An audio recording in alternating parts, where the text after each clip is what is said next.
Assalamualaikum warahmatullahi wabarakatuh. Saya Dita Francisca, NPM 2022 4064051136 dari kelas 4C PGSD. Sedikit menyampaikan pembelajaran melalui media video dengan tema gaya di sekitar kita. Dalam kehidupan sehari-hari, tanpa disadari kita sering menyebabkan benda bergerak.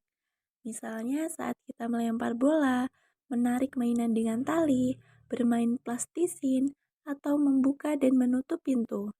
Tahukah kalian ternyata pada saat itu kita sedang melakukan gaya pada benda-benda tersebut. Yuk kita pelajari apa itu gaya dan apa saja contoh serta manfaatnya. Pengertian gaya.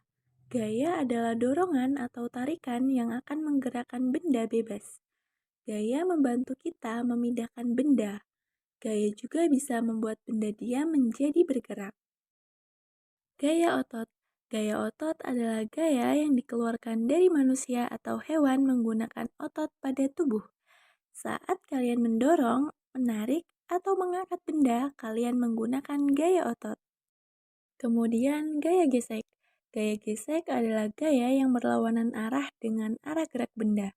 Saat benda diberikan gaya dorong atau tarik, maka akan terjadi gesekan antara benda dan permukaan lantai. Hal ini menyebabkan terjadinya gaya gesek. Selanjutnya, gaya magnet. Gaya magnet adalah bentuk gaya yang memiliki dua kutub, yaitu kutub utara dan kutub selatan. Jika kedua kutub yang sama didekatkan, maka terjadi gaya tolak-menolak. Sebaliknya, jika kedua kutub berbeda didekatkan, maka akan terjadi gaya tarik-menarik. Selanjutnya, benda elastis. Benda elastis adalah benda yang lentur, dapat mempertahankan bentuknya dan kembali menjadi bentuk semula. Gaya pegas ada pada benda elastis, bisa membuat benda diam menjadi bergerak. Gaya pegas dipakai pada benda seperti timbangan, busur panah, alat pelontar, jok sepeda, dan lain sebagainya.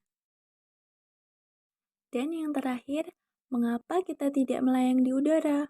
Gaya gravitasi bumi adalah gaya yang menarik benda-benda di bumi ke inti bumi. Hal inilah yang menyebabkan benda-benda di bumi tidak melayang-layang. Jika tidak ada gaya gravitasi, semua benda yang kita lemparkan ke atas dapat dengan mudah hilang karena melayang ke angkasa. Bahkan manusia sendiri dapat terbang dan sulit untuk kembali ke rumah. Benda jatuh karena adanya gaya gravitasi. Massa benda tidak memengaruhi cepat atau lambatnya benda jatuh. Faktor yang memengaruhi gerak benda saat jatuh adalah hambatan udara yang menghambat gerakan benda, kemudian luas permukaan benda. Semakin luas bentuk permukaan akan lebih besar hambatan udara saat jatuh. Gaya gravitasi banyak dimanfaatkan untuk mengalirkan air baik di rumah, sawah, maupun kebun. Terima kasih. Materi bab selanjutnya akan dijelaskan oleh rekan saya. Wassalamualaikum warahmatullahi wabarakatuh.